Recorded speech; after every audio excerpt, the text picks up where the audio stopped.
দ্বাদশ শ্রেণীর সমস্ত ছাত্রছাত্রীদের আজকের লেসনে স্বাগত জানাই। বিগত কয়েকটি মডেল পেপার তোমরা অলরেডি ইউটিউবে দেখছো সায়েন্স টিউটর 2023 চ্যানেলে। আজও আমরা একটি নতুন মডেল পেপারের 35টি কোয়েশ্চেন, যেগুলো এমসিকিউ, বিভিন্ন টাইপ অ্যাসারশন রিজনিং বলো বা কলাম ম্যাচিং প্রভৃতি সব রকমের প্রশ্ন নিয়েই আরও 35টি কোয়েশ্চেন আজকে আলোচনা করব এবং প্রতিটি কোশ্চেনের পুঙ্খানুপুঙ্খ আমরা এক্সপ্লেনেশন বা ব্যাখ্যা এবং অন্যান্যগুলো কেন সঠিক না সে সমস্ত আলোচনা রাখছি। তো চলো ধৈর্য সহকারে এবং সময় দিয়ে মনোযোগ সহকারে ক্লাসটা করো, আর বন্ধুদের প্লিজ শেয়ার করে দাও। Thank you. তো তাহলে চলো আমরা এখন শুরু করি। তাহলে শুরু করা যাক। প্রথম প্রশ্ন, কোয়েশ্চেন নম্বর 1-এ, টি কেলভিন উষ্ণতায় দুটি বিশুদ্ধ তরল এ এবং বি এদের বাষ্পচাপ যথাক্রমে বলা হচ্ছে পি এ এবং আরেকটা দেওয়া আছে কি পিই। একটু দেখার অসুবিধা হচ্ছে, PA/PB। তো এখানে আমরা এটা লিখে নিচ্ছি, বিশুদ্ধ অবস্থায় হচ্ছে PA আর এটা এর জন্যে, আর বি এর ক্ষেত্রে বলছে সেটা PE। এখন কোনো দ্রবণে এ তরলের মোল ভগ্নাংশ XA, টিকে উষ্ণতায় দ্রবণের বাষ্পচাপের মান কত হবে? তাহলে আমাদের যেটা ক্যালকুলেট করতে হবে সেটা হচ্ছে দ্রবণের বাষ্পচাপ। আচ্ছা, এখানে দুটি কিন্তু বিশুদ্ধ তরল এ এবং বি এর কথা বলা হচ্ছে। দেখো, রাউল্টের সূত্র অনুসারে কোনো দ্রবণের বাষ্পচাপ আমরা যদি বলি পি টোটাল, তাহলে পি টোটাল সমান কী হয় না স্যার? পি টোটাল সমান হচ্ছে P of A plus P of B, মানে দুটো দ্রবণের যে চাপ। তাহলে পি অফ এ মানে আমরা লিখতে পারি XA, আর এইটাকে আমরা লিখবো দ্রবণের বাষ্পচাপ PA0। তো PA0 এরা ইউজ করেনি, বিশুদ্ধ অবস্থায় বাষ্পচাপটা PAই বলেছে। হ্যাঁ, তার মানে দ্রবণের বাষ্পচাপ অ্যাকচুয়ালি কী হবে, আমরা নর্মালি বলি P বলি। তো এক্ষেত্রে আমরা ধরে নিচ্ছি এটা P ড্যাশ, এটা P ড্যাশ। তাহলে PA সমানে XA/PA প্লাস, আর বি এর ক্ষেত্রে আমাকে বলছে কি না স্যার XE, এটা হচ্ছে মূল ভগ্নাংশ বি এর, আর তার সাথে বিশুদ্ধ অবস্থায় চাপ বলছে, দ্রবণের বাষ্পচাপ বলছে বিশুদ্ধ অবস্থায় বাষ্পচাপ বি তরলের, সেটা PE। তাহলে এখান থেকে দেখো পি টোটালে আমরা আর একটা জিনিস দেখো, টোটাল মোল ভগ্নাংশ XA প্লাস XE, এটা তো সবসময় 1, তাই না?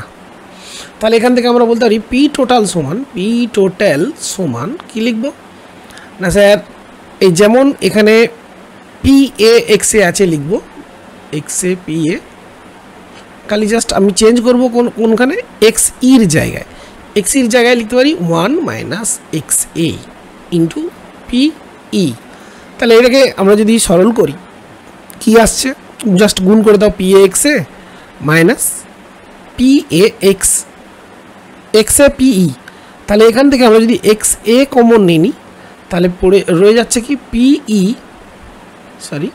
PE প্লাস XA কমন চলে গেলে এখানে হচ্ছে কি ব্র্যাকেটের মধ্যে আমরা কি লিখব, PA মাইনাস PE। এবার দেখো কোন অপশানটা এটার সঙ্গে ম্যাচ করছে, PE প্লাস XA/PE, তাহলে এটা ডি অপশানের সঙ্গে। So the answer is D option, তাই না? কোয়েশ্চেন নাম্বার 2, কোয়েশ্চেন নাম্বার 1টা একটু লেংদি সময় নিয়েছে, তো এরকম হবে আর কি, সব কোয়েশ্চেনই যে একই টাইম কনজিউম করবে তা না। কোয়েশ্চেন নাম্বার 2তে আমরা দেখতে পাচ্ছি যে দ্রবণগুলোর কোনটি বলছে পরস্পরের সাপেক্ষে আইসোটোনিক হবে। তো দেখো, প্রথম দ্রবণ যেটা দেওয়া আছে সেটা হচ্ছে ইউরিয়াতে ইউরিয়া। এই ইউরিয়া দ্রবণের ক্ষেত্রে দেখো, যেহেতু এটা নন ইলেকট্রোলাইট, তাহলে সেক্ষেত্রে এফেক্টিভ কনসেন্ট্রেশন কত হচ্ছে না স্যার? 0.15 m। 2 নম্বর সলিউশনটা দেখো, যেহেতু এটা ভ্যান্ট অফ ফ্যাক্টর চলে আসতেছে, ক্যালসিয়াম ক্লোরাইড একটা ইলেকট্রোলাইট, তাহলে সেক্ষেত্রে এফেক্টিভ আই ভ্যালু কত? আই ভ্যালু হচ্ছে দেখো ক্যালসিয়াম ক্লোরাইড ভেঙে গিয়ে কী হয় না, ক্যালসিয়াম ক্লোরাইড ভেঙে গিয়ে একটা ক্যালসিয়াম আয়ন তৈরি করবে আর তার সাথে তৈরি হবে দুটো Cl মাইনাস, তার মানে তৈরি হচ্ছে অ্যাকচুয়ালি ডিসোসিয়েশন হচ্ছে 3টে আয়ন তৈরি হচ্ছে। সো আই ভ্যালু হচ্ছে 3, তার মানে এখানে এফেক্টিভ কনসেন্ট্রেশন কত হবে না স্যার 0.1 ইন্টু 3, সো এটা হচ্ছে 1.5 এর এফেক্টিভ কনসেন্ট্রেশন। নেক্সট দেখো এখানে বলেছে সি 0.15, সিটা তোমার 0.15, তার মানে এক্ষেত্রে এফেক্টিভ কনসেন্ট্রেশন কত হবে না ম্যাগনেসিয়াম সালফেট, তাহলে দুটো আয়ন দিচ্ছে Mg একটা SO4 2, তাহলে এফেক্টিভ কনসেন্ট্রেশন হচ্ছে 0.30 M, এটাও অবভিয়াসলি উপরেরটাও কিন্তু অবভিয়াসলি M। নেক্সট দেখো লাস্ট হচ্ছে 4 নম্বরটা, এটা হচ্ছে আমার 3 নম্বরটা, এটা হচ্ছে আমার 2 নম্বরটা, এটা 1 নম্বর। আর 4 নম্বর দ্রবণের ক্ষেত্রে দেখো দিয়েছে 4 নম্বর দ্রবণের ক্ষেত্রে বলেছে 0.1, তার মানে এটা তো গ্লুকোজ দ্রবণ আর এটা নন ইলেকট্রোলাইট, তাহলে অবভিয়াসলি এটাই থাকছে। তো এবার বলছে কোনটা আইসোটোনিক হবে, যেটা সমান, দেখো এখানে 0.1 ইন্টু 3, এই গুণটা তো ভুল গেছে, 0.1কে 3 দিয়ে গুণ করলে অ্যাকচুয়ালি কত হবে 0.3 হবে, তাই না? তো তাহলে আমরা কোন দুটো দ্রবণ দেখতে পাচ্ছি না স্যার 2 নম্বরটা 0.3 হবে, এটা 0.3, তা 0.3 দুটো দেখতে পাচ্ছি, তাহলে 2 আর 3, তার মানে 2 আর 3 এই দ্রবণ এদের এফেক্টিভ অ্যাকচুয়াল কনসেন্ট্রেশনটা কী হচ্ছে সমান, সো আনসারটা আমরা বলবো 2, 3 মানে সি।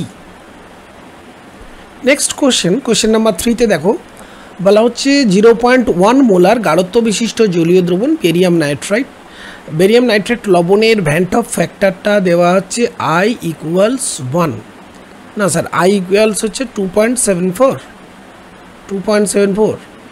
এবার বলা হচ্ছে ভ্যান্ট অফ গুণক যেটা বিয়োজন মাত্রা আলফা, তো আলফা সমান আমরা জানি I - 1/n-1। এবার এখানে n ভ্যালুটা কি সরি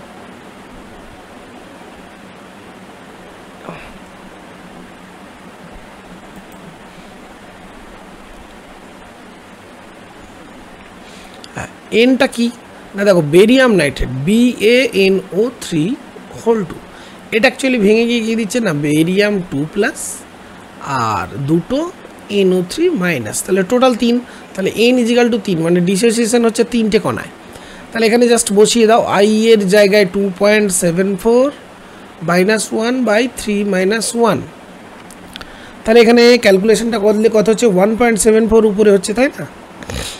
আর নিচে কত হচ্ছে, নিচে হচ্ছে 2, তাহলে 1.74 / 2, এটা হচ্ছে আমার আলফা, মানে এটা হিসাব করলে 0.87, তার মানে 87%। সো এটা খুব সহজ একটা প্রশ্ন যে বিয়োজন মাত্রা কত হবে না alpha 87%। Next question number 4, PQRS এই 4টি বিশুদ্ধ তরল তার একটা লেখচিত্র দেখানো হয়েছে। তো লেখচিত্রে আমরা দেখতে পাচ্ছি পি অ্যাকচুয়ালি দেখানো হচ্ছে যে পি একই উষ্ণতাতে, ধরে নাও আমি এই যদি টেম্পারেচারটা ড্রপ করি এই একই উষ্ণতাতে পি এর বাষ্পচাপ ম্যাক্সিমাম, তারপরে কিউর বাষ্পচাপ, তারপরে আর এর বাষ্পচাপ, তার মানে এখান থেকে বোঝা যাচ্ছে যে পি সবচেয়ে বেশি উদ্দায়ী, তার মানে এর বয়েলিং পয়েন্ট কম, বয়েলিং পয়েন্ট সবচেয়ে কম হবে।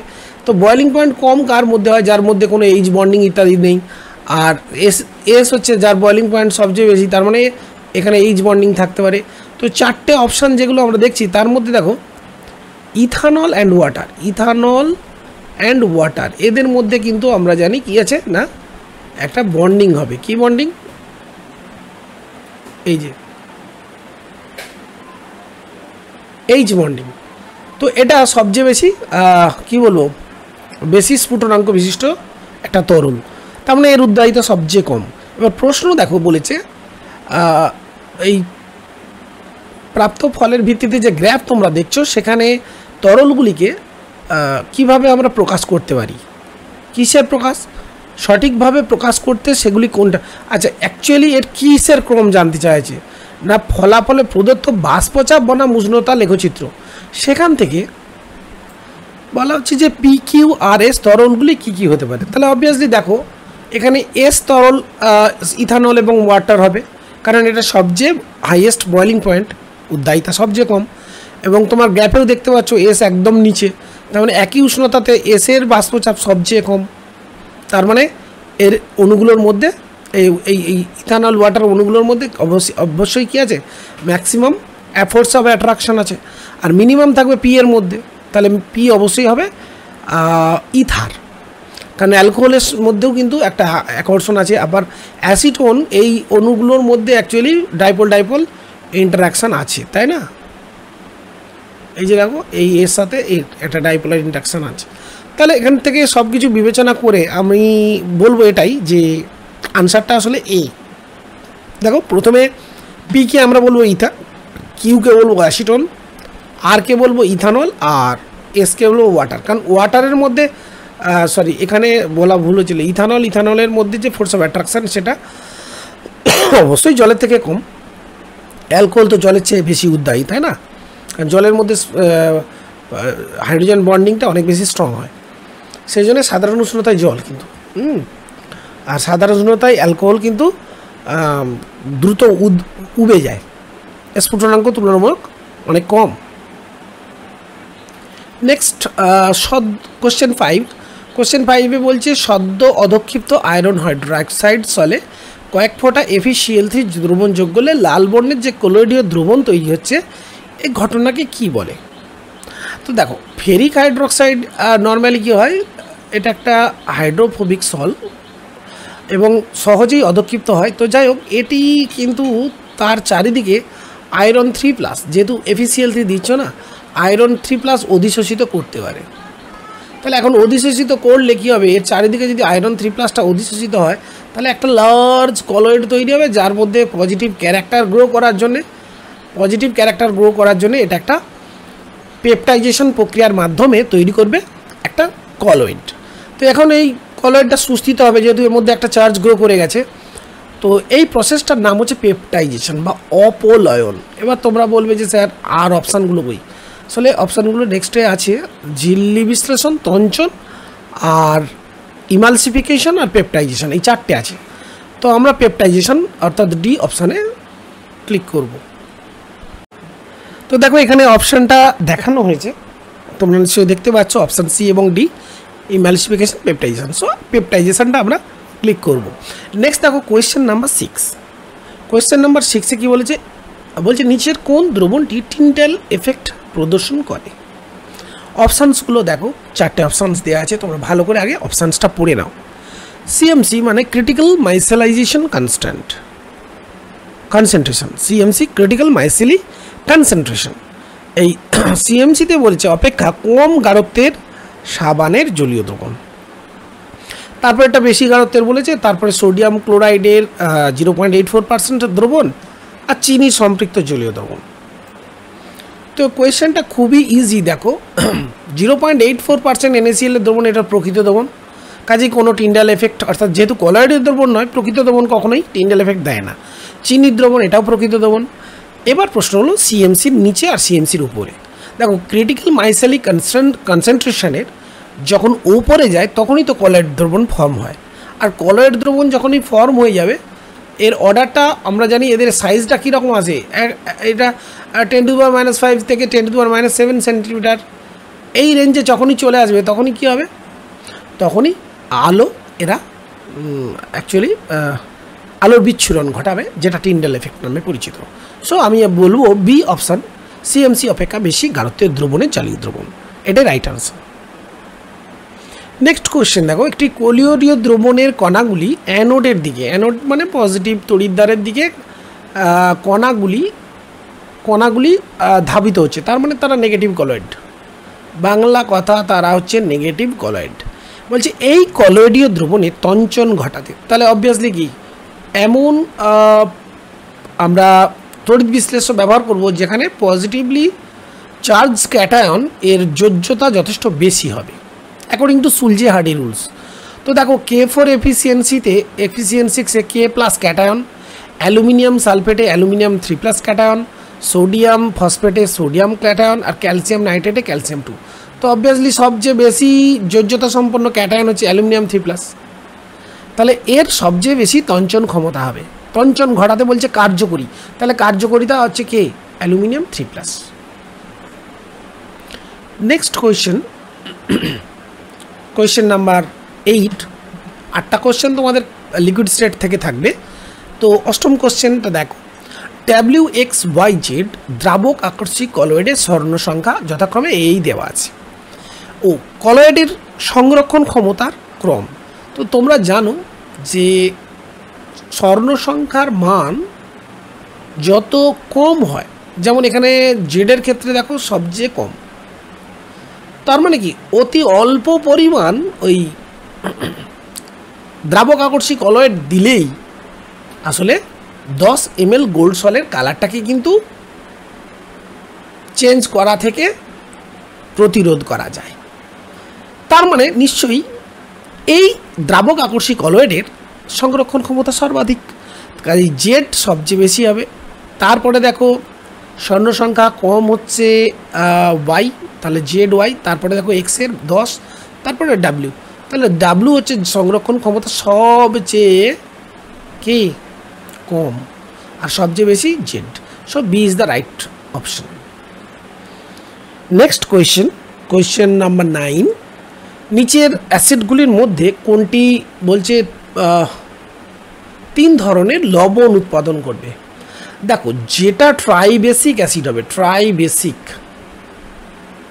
সেটাই কি করতে পারে, তার প্রতিস্থাপনযোগ্য 3টি H+ আছে, তাহলে সে 3টে স্টেপে কি করতে পারে, তার কনজুগেট অ্যানায়ন তৈরি করতে পারে, এবং সেই কনজুগেট অ্যানায়ন কি করবে, বেসের সাথে, বেসের যে ক্যাটায়নের সাথে অ্যাড হয়ে 3 ধরনের লবণ তৈরি করতে পারে। তো প্রথম দেখে নিই অপশানটা H4P25।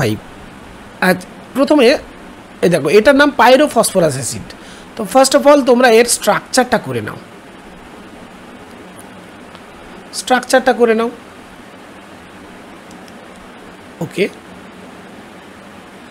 H4P2O5, P2 হলো, ও 5টা হয়েছে, এখনো H কিন্তু 4 হয়নি, তার মানে এই। এবার দেখো তো ফসফরাসের 5টা হাত, এস 5 ভ্যালেন্সি ভোজে গেছে সব। এবার এখানে দেখো OH কিন্তু 2টো আছে, তার মানে এখানে প্রতিস্থাপনযোগ্য 2টি হাইড্রোজেন আছে, তাহলে এটা ট্রাইবেসিক নয়, এটা ডাইবেসিক। সো এটা হচ্ছে না। নেক্সট চলে আসে H3PO2, এটা ফসফরাস অ্যাসিড এই পার্টটা। তাহলে ফসফরাস অ্যাসিডটা কি, দেখো P double bond O, OH, H, OH, তার মানে এখানেও দেখো এটাও ডাইবেসিক। এটার নাম কি H3PO3, H3PO3 অর্থ ফসফরাস অ্যাসিড, এটাও কিন্তু ডাইবেসিক, মানে এই যে অপশান সিটা। এবার চলে আসি H3PO2 অর্থাৎ হাইপোফসফরাস অ্যাসিড, হাইপোফসফরাস অ্যাসিড, সেটা স্ট্রাকচার এরকম, খালি কী হবে, 2টো H হবে, ঠিক আছে, আর একটা OH। তাহলে এখানে একটি মাত্র, এটা মনোবেসিক। তা মনোবেসিক হলে এখানে কোনো সম্ভাবনাই নেই কি 3 ধরনের লবণ তৈরি করার, এক ধরনেরই করবে, একটি মাত্র যেহেতু প্রতিস্থাপনযোগ্য হাইড্রোজেন আছে। এবার আমরা কি করব,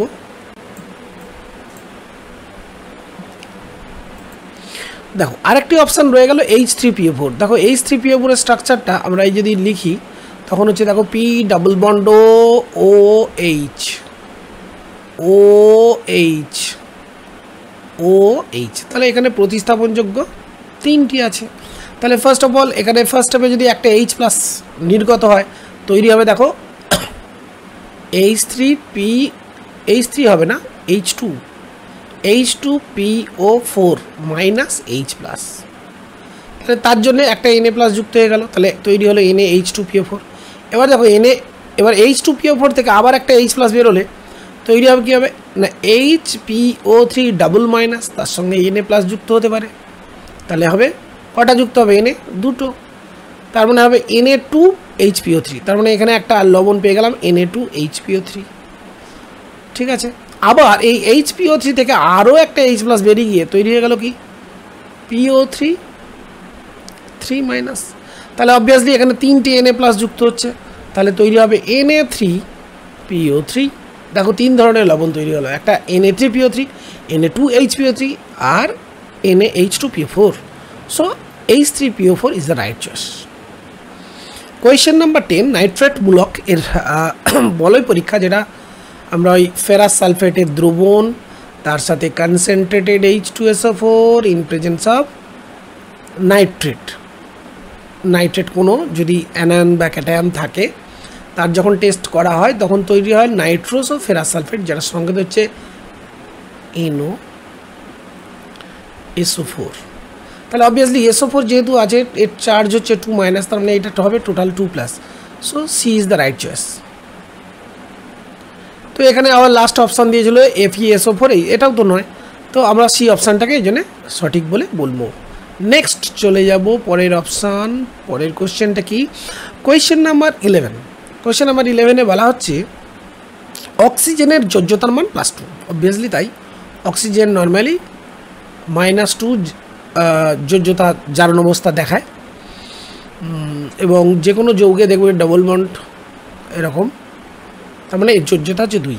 কিন্তু সালফার সেক্ষেত্রে দেখো, এক্ষেত্রে যেমন এর জারণ অবস্থা +6, আবার মনে করো H2SO4 এখানে +6, আবার মনে করো H2S সেখানে জারণ অবস্থা -2, বিভিন্ন রকমের জারণ অবস্থা দেখায়, মানে 0, -2, 0, 0, 4, 6। এইখান থেকে প্রশ্নটা দেখো, বলছে এর কারণটা কি, সালফারের এতগুলো যোজ্যতার কারণ কি?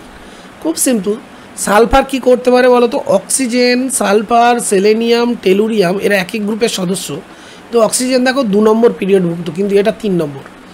এর যদি ইলেকট্রন কনফিগারেশন দেখো 2s2 2p4, কিন্তু অক্সিজেনের সালফারের 3s2 3p4, তারপরে কিন্তু 3d ভ্যাকেন্ট আছে। তাহলে কি করতে পারে? 3p ইলেকট্রনকে 3dতে উন্নীত করতে পারে, এবং এই অষ্টক প্রসারণ ঘটাতে পারে। অর্থাৎ এটাই বলতে চাইছি যে সালফার কি করতে পারে? সর্বাধিক 6টা সমযোজ্যতা দেখাতে পারে, যেমন SF6 যৌগ হয়, তাই না? তাহলে এই যে এটা করার কারণ কি? কারণ সালফার পরমাণুতে ডি অরবিটালের অবস্থা, ডি অরবিটাল থাকার কারণে এই sp3d2 এই রকম সংকরায়নে অংশগ্রহণ করে। কিন্তু সেক্ষেত্রে অক্সিজেন কি করতে পারে? ম্যাক্সিমাম sp3 সংকরায়নে যুক্ত হতে পারে, কিন্তু sp3 এর হয় না, নর্মালি এর ম্যাক্সিমাম sp2ই হয়। হ্যাঁ, একটা সিগমা একটা পাই বন্ডিং করে থাকে। তো যাই হোক, এখানে প্রশ্নের যে অপশান সালফার পরমাণুর আকার অপেক্ষাকৃত বড়, এটা কারণ নয়, ঠিক এই যোজ্যতা একাধিক হওয়ার মূল কারণ আসলে ডি। কোয়েশ্চেন নাম্বার 12, এখানে বলেছে সালফাইড আকরিকের তাপজারণের ফলে উৎপন্ন পি গ্যাস ঝাঁঝালো গন্ধযুক্ত এবং শ্বাসরোধকারী। তো দেখো, সালফাইড যে কোনো, যে আয়রন সালফাইড হোক আর অন্য যে কোনো সালফাইড হোক, Cu2S হোক, একে যদি আমরা তাপচারণ করি, অ্যাকচুয়ালি তৈরি হয় কি, এর অক্সাইড তৈরি হয়, আর তার সাথে সালফার ডাইঅক্সাইড গ্যাস তৈরি হয়। এখন এই সালফার ডাইঅক্সাইড, হ্যাঁ, এটা অবশ্যই অম্ল বৃষ্টির জন্য দায়ী, তার মানে SO2 কনফার্ম। এটা বলছে জারক বিজারক উভয় ধর্মই আছে, হ্যাঁ অবভিয়াসলি তাই। দেখো SO2 +4, তাহলে +4 থেকে SO4-এ যেতে পারে, SO4 2-, মানে এখানে +6। আবার SO2 S-2-তেও যেতে পারে, S0-তেও যেতে পারে, এতগুলো ডিফারেন্ট জারণ অবস্থায় যেতে পারে। অবভিয়াসলি জারক বিজারক উভয়ভাবেই কাজ করছে। গ্যাসটি অম্লায়িত জলীয় দ্রবণকে বর্ণহীন করে, অম্লায়িত জলীয় দ্রবণকে বর্ণহীন করে। তো এটা এডিটোরিয়াল মিস্টেক ছিল, অম্লায়িত জলীয় দ্রবণকে বর্ণহীন করে এরকম কিছু নাম, এটা একটা ফলস ডাটা। তো এখানে হবে পটাশিয়াম পারম্যাঙ্গানেটের জলীয় দ্রবণকে বর্ণহীন করে, কিন্তু পটাশিয়াম পারম্যাঙ্গানেটের জলীয় দ্রবণ অ্যাকচুয়ালি Mn2+ উৎপন্ন করে। তো সেক্ষেত্রে কালারটা, ম্যাঙ্গানিজের যে কালারটা, সেক্ষেত্রে এটা তো বর্ণহীন হবে না, কাজেই এই অপশানটাও ভুল। এটা আসলে অম্লায়িত অম্ল মিশ্রিত জলীয় দ্রবণ বললেও হবে। ধরো সালফিউরিক অ্যাসিড, তাহলে সালফিউরিক অ্যাসিডের এমনি জলীয় দ্রবণ তো বর্ণহীন, তা তাকে কি আর বর্ণহীন করবে? কাজে এই অপশানটা আমার যতদূর মনে হচ্ছে যে কোশ্চেনে ভুল আছে। তো সেক্ষেত্রে আমরা যদি বলি অম্লায়িত ব্রোমিনের জলীয় দ্রবণ তাকে বর্ণহীন করে, সেটা ঠিক হবে। কারণ দেখো ব্রোমিনের দ্রবণে অ্যাকচুয়ালি ব্রোমিন এই কন্ডিশনটা থাকে Br2 তো 0, তাকে আমরা যদি অম্ল দ্রবণে যদি একে HBr এ কনভার্ট করা হয় তাহলে সেক্ষেত্রে -1 হচ্ছে। তাহলে সালফার একে কী করলো, তখন একে বিজারিত করলো। তাহলে সেক্ষেত্রে HBr এর কালার কী হয়, বর্ণহীন, কালারলেস। তাহলে এটা রেড কালার, কালারলেস হচ্ছে। সেদিক থেকে বলা যেতে পারে যে গ্যাসটি অম্লায়িত ব্রোমিনের জলীয় দ্রবণকে বর্ণহীন করে, এবং সেক্ষেত্রে obviously sulphur dioxide is the right choice. তো দেখো নেক্সট কোশ্চেন নাম্বার 13। এখানে একটা অ্যাসারশন দেওয়া আছে, গাঢ় H2SO4 এর সঙ্গে KI এর বিক্রিয়া। দেখো KI in presence of concentrated H2SO4 react করে তৈরি করে HI, একটি বিজারণধর্মী পদার্থ, তরল বলতে পারো, তার সাথে K2SO4 তৈরি হয়, তাই না? এবার প্রশ্ন হচ্ছে যে HI উৎপন্ন করা যায় না, অবভিয়াসলি তাই যায় না, কারণ এটা বিজারণধর্মী, আর সালফিউরিক অ্যাসিড হচ্ছে তীব্র জারণধর্মী, কারণ এর সঙ্গে ফার্দার রিয়াকশান হবে HI উইথ H2SO4, যেটা মিডিয়ামে অলরেডি আছে, এবং সেখান থেকে I2 রিলিজ করে দেয়, তাই না? তো এবার প্রশ্নটা হলো যে এই যে I2 রিলিজ করলো, এর কারণটা কি? কারণ presence of concentrated H2SO4 in solution. So বিবৃতি A is right. এবার কারণ বলা হচ্ছে, কারণে বলা হচ্ছে হ্যালোজেন হাইড্রোসিডগুলির মধ্যে HI, হ্যাঁ একদম সঠিক, HI এর বন্ধন বিয়োজন এনথালপিটা কম, কিন্তু তার মানে কিন্তু এটা তো এর মানে অ্যাসারশনের সঠিক এক্সপ্লেনেশন না। সঠিক এক্সপ্লেনেশনটা হচ্ছে কনসেন্ট্রেটেড H2SO4 হচ্ছে অক্সিডাইজিং এজেন্ট, দ্রবণে প্রেজেন্ট থাকার কারণে হচ্ছে না। কাজেই অপশান বি হবে, এ আর উভয়ই সঠিক, কিন্তু আর মানে রিজন এর সঠিক ব্যাখ্যা নয়। So I think the right choice is here B. তো নেক্সট আমরা পার্টে চলে যাব। নেক্সট একটা ভেরি ইন্টারেস্টিং কোশ্চেন, XYZ তিনটে টেস্ট টিউব নেওয়া হচ্ছে, এটা X, এটা Y, আর মনে করো এইটা Z। এবার বলা হচ্ছে তিনটেতেই কী দেওয়া আছে, একটাতে NaF দেওয়া আছে, Y দেওয়া আছে NaCl, আর Z দেওয়া আছে NaI। এবার বলেছে প্রত্যেকটাতে ব্রোমিন ঢালা হলো, সম পরিমাণ ব্রোমিন যোগ করা হলো, নিম্নলিখিত কোন পর্যবেক্ষণটি সঠিক হবে? প্রথমে বলছে শুধুমাত্র Z টেস্ট টিউব I2 নির্গত করে ব্রোমিন। দেখো NaI এর সঙ্গে ব্রোমিনের বিক্রিয়া হবে, অবভিয়াসলি তাই, কারণ ব্রোমিনের জারণ ক্ষমতা, অ্যাকচুয়ালি এখানে ব্রোমিন কি করছে, NaBr তৈরি করছে আর I2 মুক্ত করছে। তাহলে এখানে I-1 স্টেট থেকে 0, তার মানে এই যে জারণ হচ্ছে, এই জারণ ক্ষমতা ব্রোমিনের কি অবভিয়াসলি বেশি, গ্রেটার দেন I2, সেই জন্য এই বিক্রিয়াটা অবশ্যই ঘটবে। So first option is right. Then আমরা চলে আসবো নেক্সট অপশান। নেক্সট অপশানে কি, টেস্ট টিউবে Cl2 বাষ্প নির্গত হবে ওয়াই টেস্ট টিউব থেকে, NaCl, তার মানে বলতে চাইছি NaCl ব্রোমিন এর সঙ্গে বিক্রিয়া নো, কারণ ক্লোরিনের জারণ ক্ষমতা অবভিয়াসলি ব্রোমিনের থেকে বেশি, কাজে ব্রোমিন এখানে ক্লোরিনকে রিপ্লেস করতে পারবে না, সো রিয়াকশান ঘটবে না। ঠিক একই কারণে এক্স থেকেও কিন্তু ফ্লুরিন গ্যাস বা নির্গত হবে না, তো অর্থাৎ সিও ভুল, বিও ভুল। এবার নেক্সট দেখো ডি, এক্স টেস্ট টিউবে F2, ওয়াই টেস্ট টিউবে Cl2 বাষ্প নির্গত, না এটাও ঠিক না, এটাও ভুল। সো আমি বলবো যে option A is the right choice. Next question P block থেকে কোয়েশ্চেন 15, স্টেটমেন্ট দেওয়া আছে XeF6 এর আর্দ্র বিশ্লেষণ। দেখো এর সঙ্গে আর্দ্র বিশ্লেষণ করলে আমরা জানি কি হয়, তৈরি হয় XeOF4 জেনন অক্সি টেট্রাফ্লুরাইড।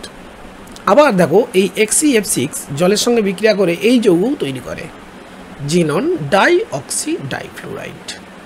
কাজে এই যে বলছি একমাত্র যৌগ এটি উৎপন্ন হয়, এটা স্টেটমেন্টটা ভুল। সো স্টেটমেন্ট 1 রং। স্টেটমেন্ট 2তে চলে আসি, XeF4 এখানে বলেছি কেন্দ্রীয় এক্সিতে নিঃসঙ্গ জোড়ের ইলেকট্রন সংখ্যা 2, অবভিয়াসলি তাই, এটা ঠিক, কারণ দেখো এক্সিতে মোট ইলেকট্রন কটা, 8টা, চারটে যদি সমযোজী বন্ড করে তাহলে চারটে রয়ে গেল, চারটে মানে তো দুটো পেয়ার, তাই না? তাহলে দুটো লোন পেয়ার থাকছে। ওকে, সো এটা একদম ঠিক। So statement 2 is right. তাহলে কোনটা হবে? বিবৃতি 1 মিথ্যা, বিবৃতি 2 সত্য। C choice. তো next question, FeF4 xenon tetrafluoride এবং SbF5 এর পারস্পরিক বিক্রিয়ায় কি উৎপন্ন হচ্ছে? না, বলা হচ্ছে XeFxY প্লাস আর তৈরি হচ্ছে SbF2 XyZW। এটা জেড, সরি 2 নয়, এটা জেড, এটা W মাইনাস। এবার প্রশ্ন হচ্ছে XYZ আর এদের ভ্যালুটা বের করতে হবে। দেখো XeF4টা কি না, এতে লোন পেয়ার্স আছে, তার মানে এটা অ্যাকচুয়ালি লিউইস বেস। আর এইটা SbF5 এক্সপানশন অফ অক্টেট করতে পারে, তাহলে এটা লিউইস অ্যাসিড। তাহলে মানে কি, এটা অ্যাকচুয়ালি ফ্লুরিন দাতা আর এই হচ্ছে ফ্লুরিন গ্রহীতা। তাহলে XeF3 তৈরি করবে এবং তৈরি হবে প্লাস, একটা ফ্লুরাইড চলে যাবে। আর যেহেতু F মাইনাস, তার মানে ফ্লুরিন সহ তার লোন পেয়ার্স অফ ইলেকট্রনসগুলোকে অ্যাকসেপ্ট করছে, তাহলে FbF কি হবে? 5 ছিল 6 হয়ে যাবে, FbF6 মাইনাস। তাহলে দেখো X এর ভ্যালু হচ্ছে 3, Y এর ভ্যালু 1, Z এর ভ্যালু হচ্ছে 6 আর W এর ভ্যালু হচ্ছে 1। তাহলে সবগুলোকে যোগ করলে 6 প্লাস 3 প্লাস 1 প্লাস 1 সমান 11। So C is the right choice, 11। তো নেক্সট কোয়েশ্চেন দেখো, আমরা চলে এলাম হ্যালো অ্যালকেনে। হ্যালো অ্যালকেনের first question number 1। Question number 1-এ বলা হচ্ছে, দেখো স্ট্রাকচারটা দেখো, স্ট্রাকচারটা বলে দিচ্ছে। এইচ আমার ব্যাক সাইডে আছে, এই যে ডটেড লাইন মিনস এইচ। আচ্ছা, এই কার্বন ইন প্লেন আছে CHMe2 এই গ্রুপটা। আচ্ছা, অ্যাবাভ দ্য পেপার প্লেনে আছে CH3 গ্রুপ আর ইন প্লেনে এই গ্রুপটা আছে। তাহলে এটাকে আমার প্রায়োরিটি A বলবো, এটাকে B বলবো, এটাকে C বলবো। আর স্টিয়ারিং রুলে ফেললে স্টিয়ারিংয়ের এইটা হচ্ছে, তুমি ভাবো এটা কি স্টিয়ারিংয়ের, এটার অ্যাক্সেল। তাহলে আমরা কীভাবে ঘুরবো? A B হয়ে C, so anti clock means S। এবার নাম্বারিংয়ে চলে এসো।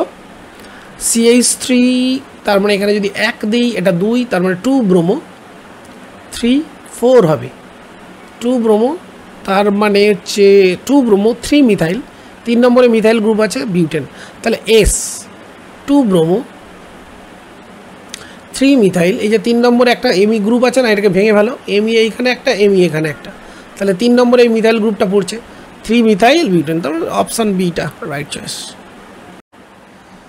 তাহলে কোশ্চেন নাম্বার এবার 18-এ আমরা চলে এসেছি। কোশ্চেন নাম্বার 18 শুরু করা যাক। নেক্সট কোশ্চেন নাম্বার 18 কি বলা হচ্ছে এখানে? দেখো বলা হচ্ছে যে 1 নম্বর 2 নম্বর এবং 3 নম্বর ছবিতে তোমরা যে 3টি যৌগ দেখছো, এদের সক্রিয়তার সঠিক ক্রম। প্রথম যৌগটা একটুখানি তোমরা যদি এঁকে নাও তাহলে তোমাদের বুঝতে সুবিধা হবে। দেখো প্রথম যৌগটা আছে, এই রকম একটা যৌগের কথা বলা হচ্ছে। এই কার্বনটা দেখো, এই কার্বন আর এই কার্বনের সঙ্গে যুক্ত আবার একটা কার্বন আছে, দেখো ওপর দিকে। আমরা একটু এইরকমভাবে আঁকছি এটাকে বোঝানোর জন্য।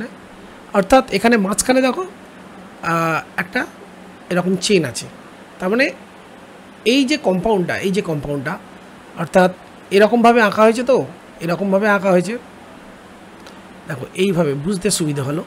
তাহলে এখানে দেখো এই যে কার্বনটা, এই কার্বনটার সঙ্গে যে এই যে এক্স গ্রুপ মানে Cl গ্রুপ আছে না, এই কার্বনটা অনেক স্ট্রেন্ড অবস্থায় আছে, স্ট্রেন্ড মানে বিকৃত অবস্থায় আছে।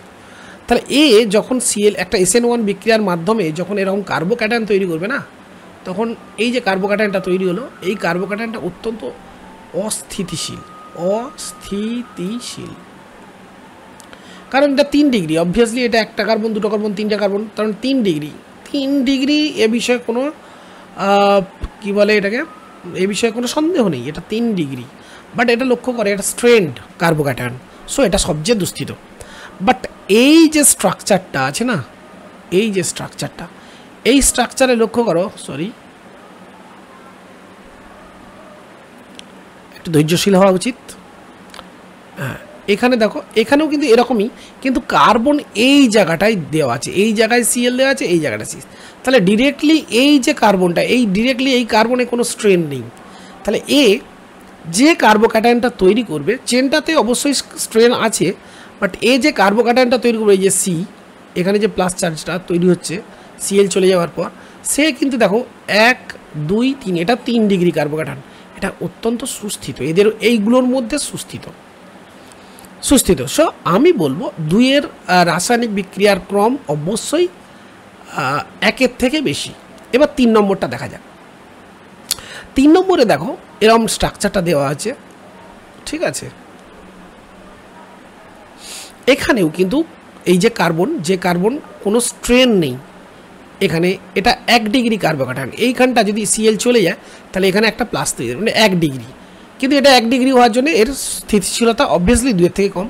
সো আমি বলবো 3 নম্বরের স্থিতিশীলতা কম হওয়ার জন্য 3 নম্বরের রিঅ্যাক্টিভিটিও কম। So 2 3 1 is the right choice. So B is the right choice. Next question number 90। এখানে একটা ম্যাচিং দেওয়া হচ্ছে। প্রথম রিয়াকশানটা তোমরা দেখতেই পাচ্ছ, একটা সিম্পল একটা রিয়াকশান, এই রিয়াকশানে ফ্রিডল ক্যাপ রিয়াকশান বলতে পারো। তো এখানে OH অলরেডি বেঞ্জিনকে অ্যাক্টিভেট করেছে, কাজেই CH3+, একজন ইলেকট্রোফাইল, সে কী করবে, অর্থ এবং OH তো আমরা জানি অর্থ প্যারাকে অ্যাক্টিভেট করে, তাহলে অবভিয়াসলি CH3 একটা ইলেকট্রোফাইল CH3Cl থেকে যেটা তৈরি হলো, সে কী করবে, এখানেও অ্যাটাক করতে পারে, এখানেও অ্যাটাক করতে পারে, সেই জন্য অর্থ প্যারা ক্রেসল তৈরি হবে। So 1 matches with C। 2 নম্বর দেখো, ফেনল জিঙ্ক দিয়ে হিট করলে যা তৈরি হয় বেঞ্জিন। সো 2 নম্বর ম্যাচেস উইথ এ। আর 3 নম্বর এটাতে তো ও তৈরি হবে ফিনাইল অ্যাসিটেট, তো এটা পিরিডিনের উপস্থিতিতে তৈরি হচ্ছে, তাহলে 3 matches with B. So CAB এই অপশানটা কোথায় আছে, নিশ্চয়ই সিতে হবে, আমরা দেখছি এ আর বিতে নেই, একদম সি অপশানে আমরা দেখছি 1C 2A এবং 3B ম্যাচ করে গেছে। So the right answer is C. Next question দেখো, কোশ্চেন নাম্বার 20 হিয়ার। ক্লোরোবেঞ্জিনকে বলছে নাইট্রেশন করলে কিসের উপস্থিতিতে, গাঢ় H2SO4 এবং HNO3। তো তোমরা জানো ক্লোরোবেঞ্জিনের এই লোন পেয়ার্সগুলো থাকার কারণে রেজোনেন্সে অংশগ্রহণ করে। তো এই রেজোনেন্সে অংশগ্রহণ করার জন্য এর আসলে প্লাস আর এফেক্ট থাকছে, আর minus I effect due to electronegativity, এটা তো থাকছেই। এবং এ কারণেই এ আসলে অর্থ এবং প্যারা পজিশানকে কী করে, ইলেকট্রন ঘনত্ব বাড়ায়। সেই জন্যে যে কোনো ইলেকট্রোফাইল অবশ্যই অর্থ প্যারা, যদিও বেঞ্জিন বলয়কে ডিঅ্যাক্টিভেট করে, কিন্তু তথাপি অন্যান্য কার্বনের তুলনায় অর্থ প্যারা পজিশনে ইলেকট্রোফাইলের কিন্তু ঢোকার সম্ভাবনা থাকছে। তার মানে অর্থ প্যারা নির্দেশক, মেটা নির্দেশক নয়, যেটা বলা হয়েছে মেটা নির্দেশক, এটা রং স্টেটমেন্ট। সো স্টেটমেন্ট মানে অ্যাসারশন ইজ রং। নেক্সট হচ্ছে নাইট্রো গ্রুপ মেটা নির্দেশক, এটা ঠিক। তাহলে সি অপশানটা এ সঠিক না, এ সঠিক নয়। ডি অপশানটা কি আছে, ডি অপশানে বলা হচ্ছে যে এ সঠিক নয়, আর সঠিক। হ্যাঁ, তাই দেখছি আর সঠিক, আর কারেক্ট, আর এটা wrong. So D is the right choice. Next হচ্ছে ডিডিটি এর IUPAC নাম। দেখো ডিডিটির IUPAC নাম বলতে গেলে প্রথমে আগে স্ট্রাকচারটা করে নেওয়া ভালো হবে। কার্বনের 4টে হাত, এইভাবে আমরা ফিলিং করব। তোমরা জানো ক্লোরোবেঞ্জিনের সঙ্গে বিক্রিয়া করে এই কম্পাউন্ডটা আসলে তৈরি করে। তা এখানে স্ট্রাকচারটা দেখেই বুঝতে পারছো যে হ্যাঁ, এখানে একটা কথা ভুল আছে বলো তো। হ্যাঁ, ভুলটা হচ্ছে এখানে কার্বনটা দুটো হবে, আসলে ইথেন কম্পাউন্ডের সঙ্গে প্রতিস্থাপিত হয়েছে। তাহলে দেখো এখানে 1 3টে ক্লোরিন আছে, এই জন্য বলবো 1 ট্রাইক্লোরো। এবার দেখো 2 নম্বর পজিশানে এরকম দুটো লার্জ গ্রুপ আছে যাদের ডেন্টিসিটি 2, সেই জন্য আমরা 20 কথাটা নিয়ে আসবো। তাহলে 2,2 20।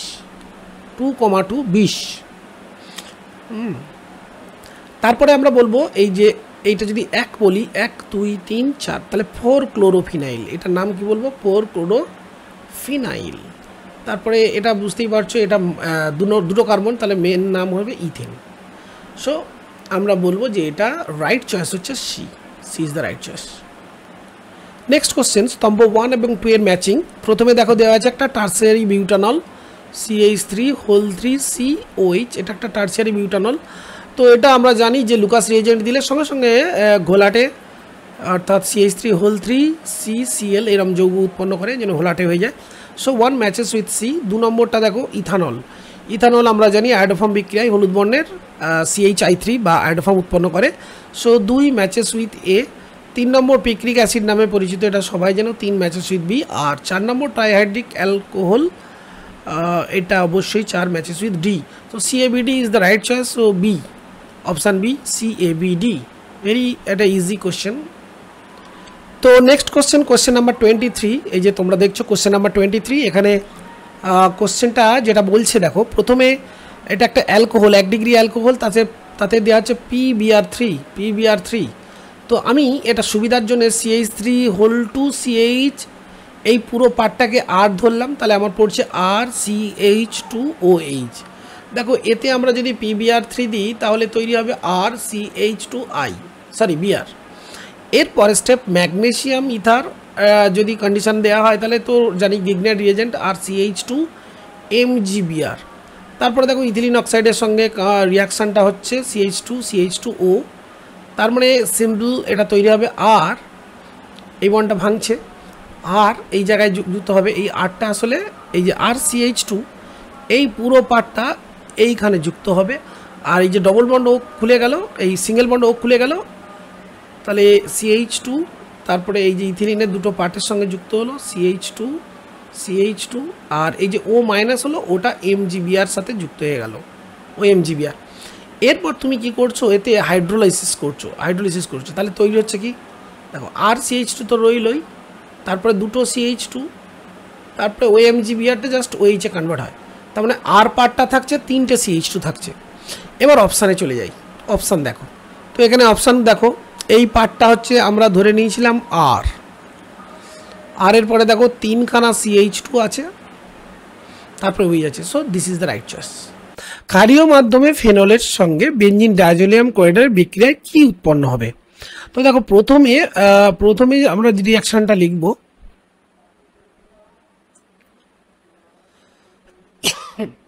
দেখো এখানে কি হচ্ছে বলো তো, এই যে ফেনল না, ফেনল প্রথমে কি করবে না, ক্ষারীয় মাধ্যমে এই যে ফেনলের যে OH আম্লিক H, এটা H প্লাস রূপে রিলিজ করার পরে তৈরি হয়ে যাবে কি O মাইনাস। এবার দেখো বেঞ্জিন ডাইজোনিয়াম ক্লোরাইড কি রূপে থাকে, দেখো বেঞ্জিন ডাইজোনিয়াম ক্লোরাইড মূলত এটা একটা এই যে N triple bond N plus আর Cl মাইনাস এইভাবে থাকে, এইটা অ্যাকচুয়ালি প্লাস। ওকে, এখানে দুটো ইলেকট্রন আছে। এবার এটা রেজোনেন্সের মাধ্যমে এরকম স্ট্রাকচার তৈরি করে নিতেই পারে, N ডাবল বন্ড N। ওকে, এটা রেজোনেন্স। এরপর এইটা একটা ইলেকট্রোফাইল, তাই না, এটা একটা ইলেকট্রোফাইল। এবার ফেনল কি করতে পারে, দেখো কিরকম ভাবে অ্যাটাকটা করবে ফেনলের আমরা জানি O মাইনাস, তাহলে ফেনলের এইটা কি করতে পারে, এখানে একটা বন্ড করলো, এখানে একটা বন্ড ব্রেকিং করলো, আর এই বন্ডটা গিয়ে এখানে কাপলিং করে নিল নাইট্রোজেন প্লাসকে। এটাকেই বলা হচ্ছে কাপলিং, এটাকেই বলা হচ্ছে কাপলিং। কিভাবে করলো দেখো, এই বন্ডটা খুলে গিয়ে এই, তার মানে মোটের উপর তৈরি হচ্ছে কি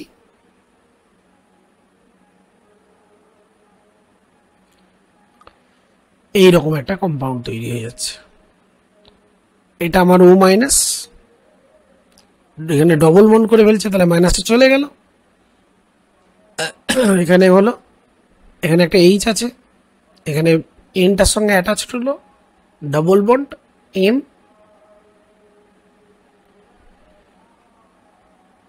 এই তো জিনিসটা হলো। এবার এই হাইড্রোজেন প্লাস কি করবে, এই হাইড্রোজেন প্লাস এই জায়গাতে এর পরের স্টেপে হাইড্রোজেন এখানে রিলিজড হবে এবং অক্সিজেন মাইনাস হয়ে যাবে। তাহলে মোদ্দা কথা তৈরি হচ্ছে দেখো এ লাইক একটা কম্পাউন্ড তৈরি আছে, O মাইনাস হচ্ছে এবং O মাইনাস হওয়ার পরে Na প্লাস দ্রবণে আছে অ্যাটাচড হবে, তাহলে একটা কাপল কম্পাউন্ড তৈরি হবে এবং A is the right choice here. ক্ষারীয় মাধ্যমে ফেনলের সঙ্গে বেঞ্জিন ডায়াজোনিয়াম ক্লোরাইডের বিক্রিয়ায় কি উৎপন্ন হবে? তো দেখো প্রথমে আমরা রিঅ্যাকশনটা লিখব।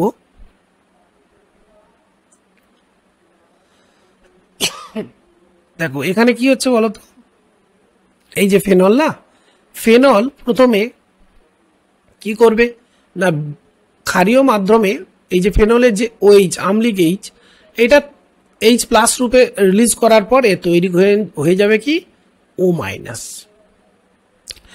এবার দেখো বেঞ্জিন ডায়াজোনিয়াম ক্লোরাইড কি রূপে থাকে, দেখো বেঞ্জিন ডায়াজোনিয়াম ক্লোরাইড মূলত এটা একটা এই যে N triple bond N plus আর Cl মাইনাস এইভাবে থাকে, এইটা অ্যাকচুয়ালি প্লাস। ওকে, এখানে দুটো ইলেকট্রন আছে। এবার এটা রেজোনেন্সের মাধ্যমে এরকম স্ট্রাকচার তৈরি করে নিতেই পারে, N ডাবল বন্ড N। ওকে, এটা রেজোনেন্স। এরপর এইটা একটা ইলেকট্রোফাইল, তাই না, এটা একটা ইলেকট্রোফাইল।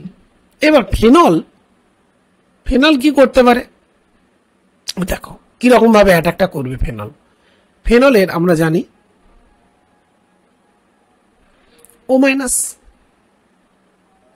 তাহলে ফেনলের এইটা কি করতে পারে, এখানে একটা বন্ড করলো, এখানে একটা বন্ড ব্রেকিং করলো, আর এই বন্ডটা গিয়ে এখানে কাপলিং করে নিল নাইট্রোজেন প্লাসকে।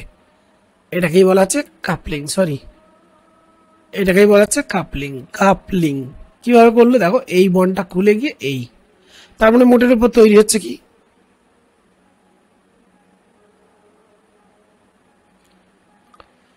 এইরকম একটা কম্পাউন্ড তৈরি হয়ে যাচ্ছে। এটা আমার O মাইনাস, এখানে ডবল বন্ড করে ফেলছে, তাহলে মাইনাসটা চলে গেল।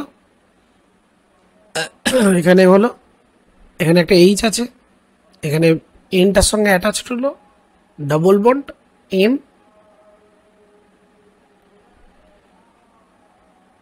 এই তো জিনিসটা হলো। এবার এই হাইড্রোজেন প্লাস কি করবে, এই হাইড্রোজেন প্লাস এই জায়গাতে এর পরের স্টেপে হাইড্রোজেন এখানে রিলিজড হবে এবং অক্সিজেন মাইনাস হয়ে যাবে। তাহলে মোদ্দা কথা তৈরি হচ্ছে, দেখো এ লাইক একটা কম্পাউন্ড তৈরি হচ্ছে, O মাইনাস হচ্ছে এবং O মাইনাস হওয়ার পরে Na প্লাস দ্রবণে আছে অ্যাটাচড হবে, তাহলে একটা কাপল কম্পাউন্ড তৈরি হবে এবং A is the right choice here. ক্ষারীয় মাধ্যমে ফেনলের সঙ্গে বেঞ্জিন ডায়াজোনিয়াম ক্লোরাইডের বিক্রিয়ায় কি উৎপন্ন হবে? তো দেখো প্রথমে আমরা রিঅ্যাকশনটা লিখব।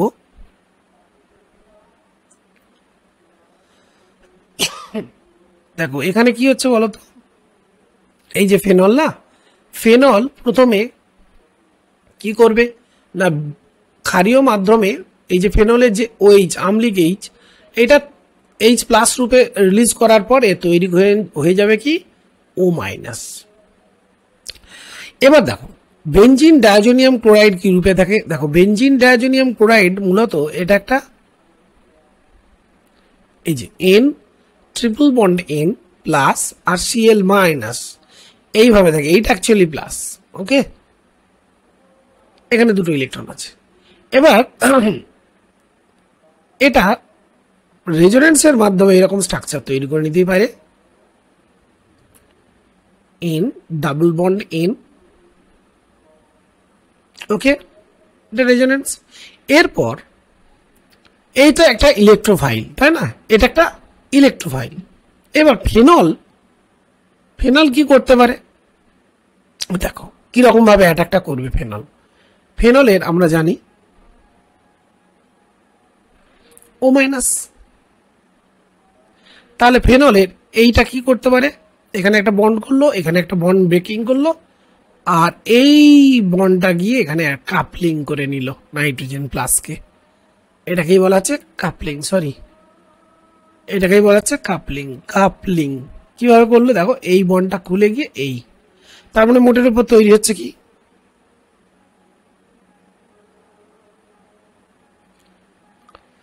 এইরকম একটা কম্পাউন্ড তৈরি হয়ে যাচ্ছে। এটা আমার O মাইনাস, এখানে ডবল বন্ড করে ফেলছে, তাহলে মাইনাসটা চলে গেল। এখানে হলো, এখানে একটা H আছে, এখানে এনটার সঙ্গে অ্যাটাচড হলো ডাবল বন্ড এন,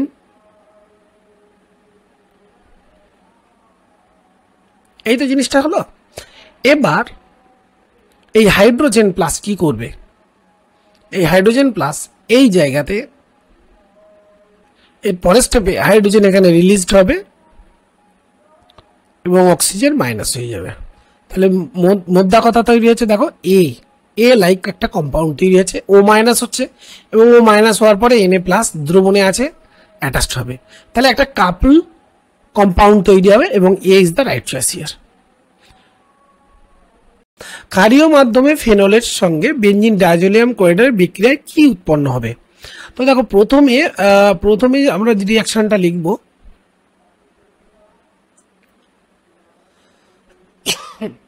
দেখো এখানে কি হচ্ছে বলো তো, এই যে ফেনল না, ফেনল প্রথমে কি করবে না, তো এখানে কোশ্চেনটা যেটা দেওয়া আছে দেখো কোশ্চেন নাম্বার 25, তো এখানে আমরা স্ট্রাকচারটা আঁকি প্রথমেই।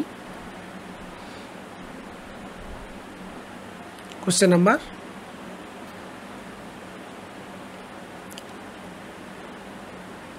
কোশ্চেন নাম্বার 25-এ প্রথমে এটা তো ইথার কম্পাউন্ড দেখেই বোঝা যাচ্ছে OCH3, তাহলে অবভিয়াসলি গাঢ় স্টিচুপর দেওয়ার সঙ্গে সঙ্গে ও এই বন্ডিংয়ে এখানে একটা প্লাস চার্জ তৈরি হবে, তাই না? তো এরপর সিম্পলি মেকানিজমটা বোঝার চেষ্টা করো, এখানে কোন বন্ডটা ভাঙবে, এই বন্ডটা ভাঙবে না এই বন্ডটা ভাঙবে, খুব সহজ। দেখো অবভিয়াসলি আমরা জানি ও আর এই যে ফিনাইল যে বন্ডটা সিটা মানে ফিনাইলের যে সি, এই জায়গাটা বোঝার চেষ্টা করছি, এটা ডাবল বন্ড ক্যারেক্টার থাকে, তাহলে এইটা ভাঙবে না, ভাঙবে কে, তাহলে এই CH3 যে বন্ডটা এটা ভেঙে গিয়ে ও এর প্লাস চার্জটা নিউট্রালাইজ করবে, তাহলে মোটার উপর তৈরি হলো কি, তাহলে এখানে OH হয়ে গেল, আর OH হয়ে যাওয়ার পর এখানে আমার তৈরি হয়ে যাচ্ছে CH3+, তাহলে CH3+ যখনই তৈরি হবে তখনই সঙ্গে সঙ্গে কী হবে, Br- এর সঙ্গে অ্যাটাচড হয়ে যাবে, তাই না?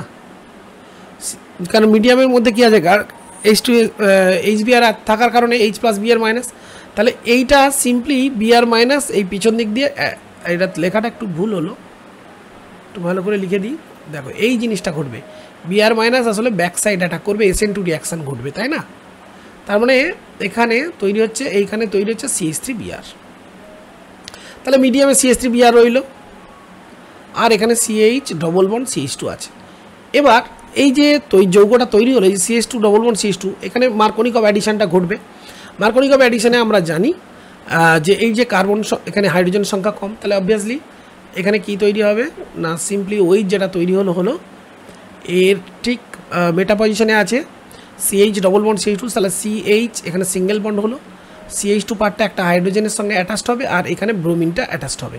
তাহলে মোদ্দা কথা কি তৈরি হলো, মোদ্দা কথা খুব সিম্পল, একটা OH হলো, আর এখানে হলো CH, এখানে হলো CH3, এখানে হলো Br, so matches with A, so আনসারটা হবে 25-এর A। নিচের কোন ইথারটি HI দ্বারা বিভাজিত হয় না, এই টাইপেরই কোশ্চেন এখানে দেওয়া আছে, ডাইসাইক্লোহেক্সাইল ইথার, তো এরকম স্ট্রাকচারটা আমি করে নিই, ডাইসাইক্লোহেক্সাইল ইথার। তো দেখো এখানে এই যে কার্বনটা, এখানে একটা H আছে, অবভিয়াসলি এখানেও একটা H আছে, তো এই যে যৌগটা কিন্তু HI দ্বারা বিভাজিত হতে পারে, কারণ এখানে O আর C এর মধ্যে সিঙ্গেল বন্ড ক্যারেক্টার, কাজে এটা সম্ভব। কিন্তু দেখো ডাইফিনাইল ইথারের ক্ষেত্রে দেখো সেম টাইপের কম্পাউন্ড, কিন্তু দেখতে পুরো আলাদা এবং ক্যারেক্টার পুরো আলাদা। দেখো এই যৌগটা কি আমরা জানি যে ও এর লোন পেয়ার আসলে রেজোনেন্সের দ্বারা এই ফিনাইলেও ইনভলভ থাকবে, এই ফিনাইলেও ইনভলভ থাকবে, ফলে এখানে একটা ডবল বন্ড ক্যারেক্টার তৈরি হবে এবং এই বন্ডটা কখনোই ভাঙবে না। কাজেই একে কখনোই আমরা প্রস্তুত করতে, মানে HI দ্বারা বিভাজিত করতে পারবো না, অর্থাৎ HI এখানে অ্যাডস হবে, H+ অ্যাড হলেও এই বন্ড কখনোই ভাঙবে না, কাজেই HI এর সঙ্গে কোনো রিয়াকশান হবে না। Is it? সো সঠিক উত্তর হলো ডি, ডাইফিনাইল ইথার।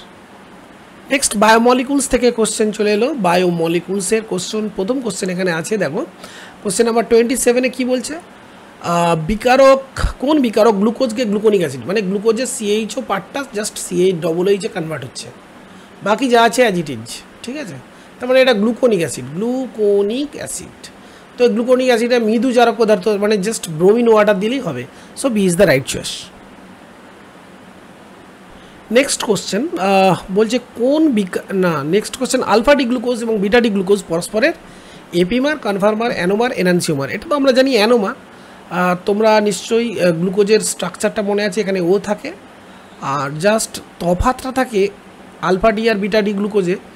দেখো আলফা হলে ওইচটা নিচে থাকবে, এইখানটা CH2OH থাকে, আমি আর বাকি আঁকছি না। আর এখানে থাকে দেখো বিটাতে কি থাকে, জাস্ট বিটাতে OHটা আমার উপরে থাকে, তাই না? বাকি এই দুটোর কোনো আর এই কার্বন এই কার্বন এই কার্বন, হ্যাঁ এই কার্বন কোনো জায়গায় কোনো আর কনফিগারেশনাল চেঞ্জ বা পরিবর্তন নেই।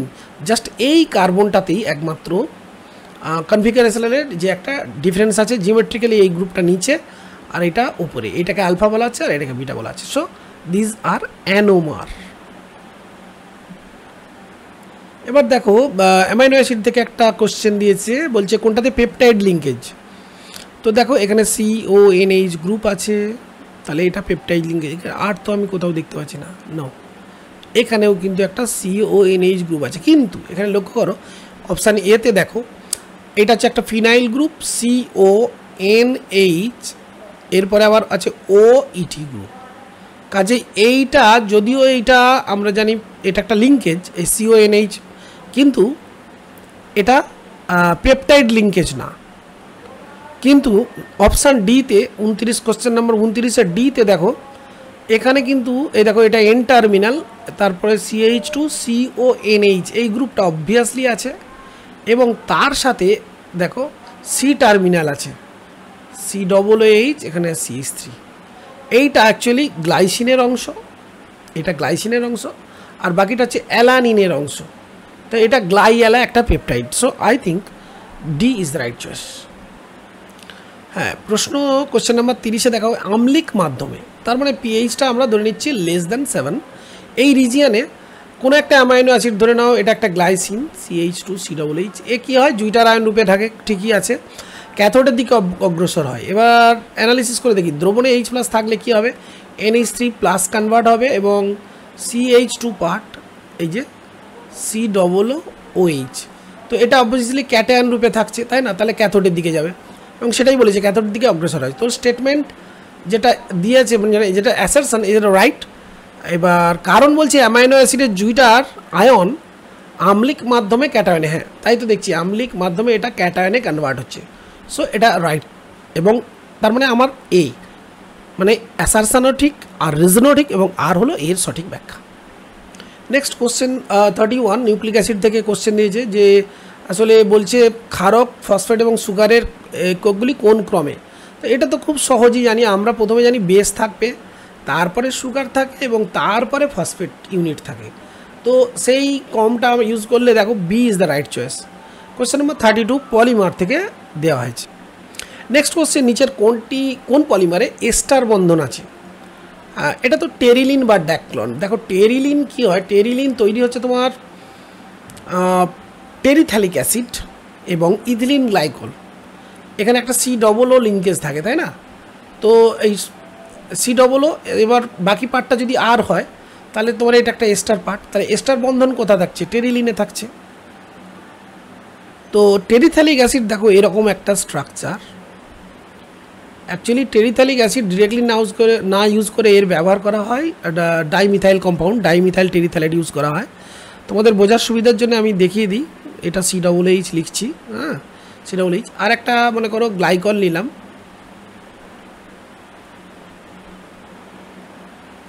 এবার দেখো এই H আর OH যুক্ত হয়ে গেল, তাহলে এখানে কি লিঙ্ক তৈরি হচ্ছে, দেখো এই পার্টটা যেমন আছে তার রয়ে গেল, তার না CO, আর এখানে এই যে জল হয়ে বেরিয়ে গেল, তার মানে এটা সংগঠন পলিমার। তারপরে O, এবার CH2, এবার CH2, আবার এই O আবার যুক্ত হবে আবার একটা এরকম টেরিথ্যালিক অ্যাসিড ইউনিটের সাথে, ঠিক আছে? তাহলে কি তৈরি হচ্ছে জিনিসটা, এই যে তৈরি হচ্ছে দেখো COO গ্রুপ থাকছে, আর এই গ্রুপটাকে যদি আমরা আর বলি তাহলে এটা একটা এস্টার লিঙ্কেজ থাকছে, এই জন্য এটা পলিস্টার বলা হয়।